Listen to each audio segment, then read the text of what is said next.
کہ رسول اللہ صلی اللہ علیہ وسلم نے ارشاد فرمایا، لوگوں کو دین سکھاؤ، ان کے ساتھ آسانی کا برتاؤ کرو اور سختی کا برتاؤ نہ کرو۔ حضرت عبداللہ بن مسعود رضی اللہ تعالیٰ عنہ فرماتے ہیں کہ رسول اللہ صلی اللہ علیہ وسلم نے ارشاد فرمایا، جب اللہ تعالیٰ کسی بندے کے ساتھ بھلائی کا ارادہ فرماتے ہیں تو اسے دین کی سمجھ عطا فرماتے ہیں اور صحیح بات اس کے دل میں ڈالتے ہیں۔ حضرت عبداللہ بن مسعود رضی اللہ تعالیٰ عنہ فرماتے ہیں کہ رسول اللہ صلی اللہ علیہ وسلم نے ارشاد فرمایا، جب اللہ تعالیٰ کسی بندے کے ساتھ بھلائی کا ارادہ فرماتے ہیں تو اسے دین کی سمجھ عطا فرماتے ہیں اور صحیح بات اس کے دل میں ڈالتے ہیں۔ اللہ ہم سب کو دین کی سمجھ اور اس پر عمل کرنے کی توفیق عطا فرمائے، آمین ثم آمین۔ حضرت عبداللہ بن مسعود رضی اللہ تعالیٰ عنہ روایت کرتے ہیں کہ رسول اللہ صلی اللہ علیہ وسلم نے ارشاد فرمایا، جو شخص قرآن کریم کا ایک حرف پڑھے اس کے لیے ایک حرف کا بدلہ ایک نیکی ہے اور ایک نیکی کا اجر 10 نیکی کے برابر ملتا ہے۔ میں یہ نہیں کہتا کہ سارا الف لام میم ایک حرف، بلکہ الف ایک حرف ہے، لام ایک حرف ہے اور میم ایک حرف ہے، یعنی یہ 3 حرف ہوئے، اس پر 30 نیکیاں ملیں گی۔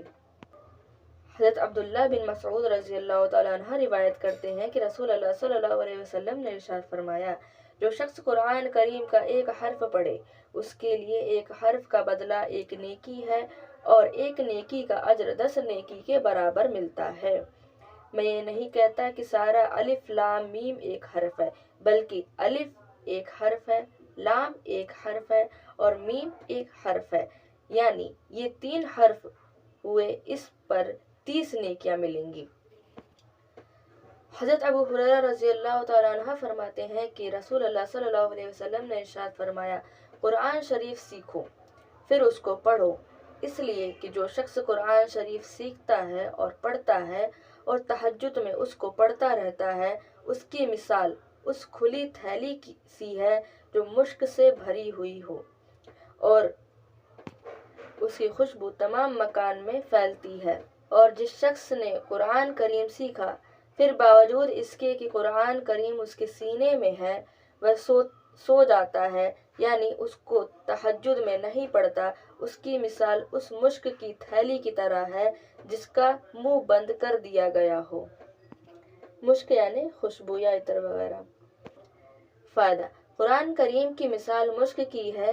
اور حافظ کا سینہ اس تھیلی کی طرح ہے جس میں مشک ہو، لہٰذا قرآن کریم کی تلاوت کرنے والا حافظ اس مشک کی تھیلی کی طرح ہے جس کا منہ کھلا ہو، اور تلاوت نہ کرنے والا مشک کی بند تھیلی کی طرح ہے۔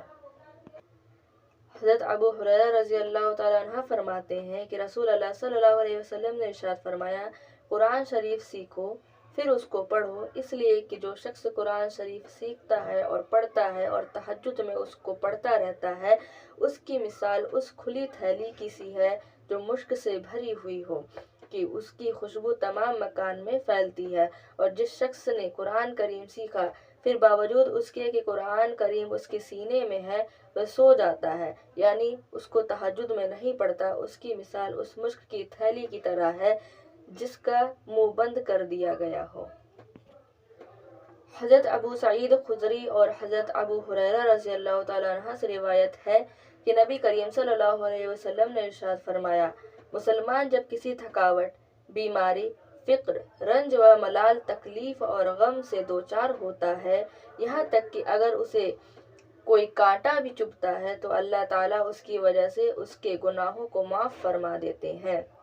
حضرت ابو سعید خدری اور حضرت ابو ہریرہ رضی اللہ تعالیٰ عنہ سے روایت ہے کہ نبی کریم صلی اللہ علیہ وسلم نے ارشاد فرمایا،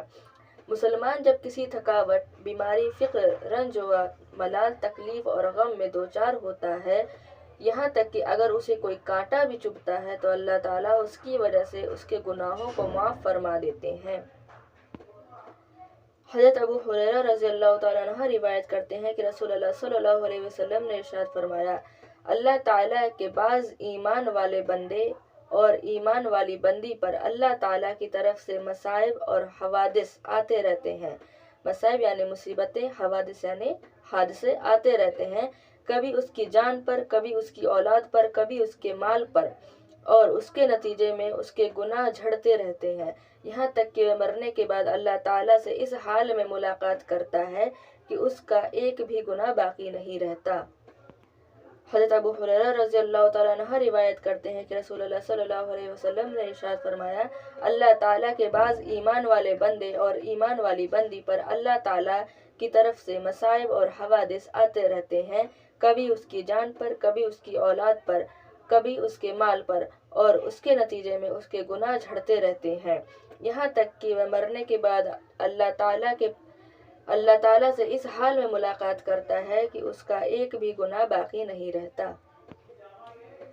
حضرت ثوبان رضی اللہ تعالیٰ عنہ روایت کرتے ہیں کہ میں نے رسول اللہ صلی اللہ علیہ وسلم کو ارشاد فرماتے ہوئے سنا، اخلاص والوں کے لیے خوشخبری ہو کہ وہ اندھیرے میں چراغ ہے، ان کی وجہ سے سخت فتنے دور ہو جاتے ہیں۔ حضرت ثوبان رضی اللہ تعالیٰ عنہ روایت کرتے ہیں کہ میں نے رسول اللہ صلی اللہ علیہ وسلم سے یہ ارشاد فرماتے ہوئے سنا، اخلاص والوں کے لیے خوشخبری ہو کہ وہ اندھیروں میں چراغ ہے، جن کی وجہ سے سخت فتنے دور ہو جاتے ہیں۔ حضرت ابو امامہ رضی اللہ تعالیٰ عنہ رسول اللہ صلی اللہ علیہ وسلم کا ارشاد نقل کرتے ہیں، پوشیدہ طور پر صدقہ کرنا اللہ تعالیٰ کے غصے کو ٹھنڈا کرنا ہے۔ حضرت ابو امامہ رضی اللہ تعالیٰ عنہ رسول اللہ صلی اللہ علیہ وسلم کا ارشاد نقل فرماتے ہیں، پوشیدہ یعنی چھپے طور پر صدقہ کرنا اللہ تعالیٰ کے غصے کو ٹھنڈا کرنا ہے۔ حضرت جابر رضی اللہ تعالیٰ عنہ فرماتے ہیں کہ رسول اللہ صلی اللہ علیہ وسلم نے ارشاد فرمایا، میری اور تمہاری مثال اس شخص کی سی ہے جس نے آگ جلائی تو پتنگے اور پروانے اس میں گرنے لگے اور وہ ان کو آگ سے ہٹانے لگا، میں بھی تمہاری کمروں سے پکڑ کر تمہیں جہنم کی آگ سے بچا رہا ہوں، لیکن تم میرے ہاتھوں سے نکلے چلے جا رہے ہو، یعنی جہنم کی آگ میں گرے جا رہے ہو۔ حدیث شریف میں نبی کریم صلی اللہ علیہ وسلم کی بے انتہا شفقت اور حرص کا بیان ہے، جو اپنی امت کو جہنم کی آگ سے بچانے کے لیے آپ صلی اللہ علیہ وسلم کے دل میں تھی۔ حضرت جابر رضی اللہ تعالیٰ عنہ فرماتے ہیں کہ رسول اللہ صلی اللہ علیہ وسلم نے ارشاد فرمایا، میری اور تمہاری مثال اس شخص کی سی ہے جس نے آگ جلائی تو پتنگے اور پروانے اس میں گرنے لگے اور وہ ان کو آگ سے ہٹانے لگا، میں بھی تمہاری کمروں سے پکڑ کر تمہیں جہنم کی آگ سے بچا رہا ہوں، لیکن تم میرے ہاتھوں سے نکلے چلے جا رہے ہو، یعنی جہنم کی آگ میں گرے جا رہے ہو۔ حضرت عبداللہ رضی اللہ تعالیٰ عنہ فرماتے ہیں کہ میں گویا رسول اللہ صلی اللہ علیہ وسلم کو دیکھ رہا ہوں کہ وہ نبی کا واقعہ بیان فرما رہے ہیں کہ ان کی قوم نے ان کو اتنا مارا کہ لہو لہان کر دیا، اور وہ ان کے چہرے سے خون پونچھ رہے تھے اور وہ فرما رہے تھے، اے اللہ میری قوم کو معاف فرما دیجئے کیونکہ جانتے نہیں ہیں۔ اسی طرح کا واقعہ خود نبی کریم صلی اللہ علیہ وسلم کے ساتھ بھی غزوہ احد کے موقع پر پیش آیا۔ حضرت عبداللہ رضی اللہ تعالیٰ عنہ فرماتے ہیں کہ میں گویا رسول اللہ صلی اللہ علیہ وسلم کو دیکھ رہا ہوں کہ وہ نبی کا واقعہ بیان فرما رہے ہیں کہ ان کی قوم نے ان کو اتنا مارا کہ لہو لہان کر دیا اور وہ اپنے چہرے سے خون پونچھ رہے تھے اور فرما رہے تھے، اے اللہ میری قوم کو معاف فرما دیجئے کیونکہ یہ نہیں جانتے۔ اسی طرح کا واقعہ خود نبی کریم صلی اللہ علیہ وسلم کے ساتھ غزوہ احد کے موقع پر پیش آیا۔ آج کی تعلیم یہی ختم ہوتی ہے، انشاءاللہ نیکسٹ ویڈیو میں ملاقات ہوگی۔ ویڈیو پسند آئے تو لائک کریں اور چینل کو سبسکرائب بھی ضرور کر دیں اور اپنے سبھی دوستوں میں شیئر کر دیں۔ السلام علیکم ورحمۃ اللہ وبرکاتہ۔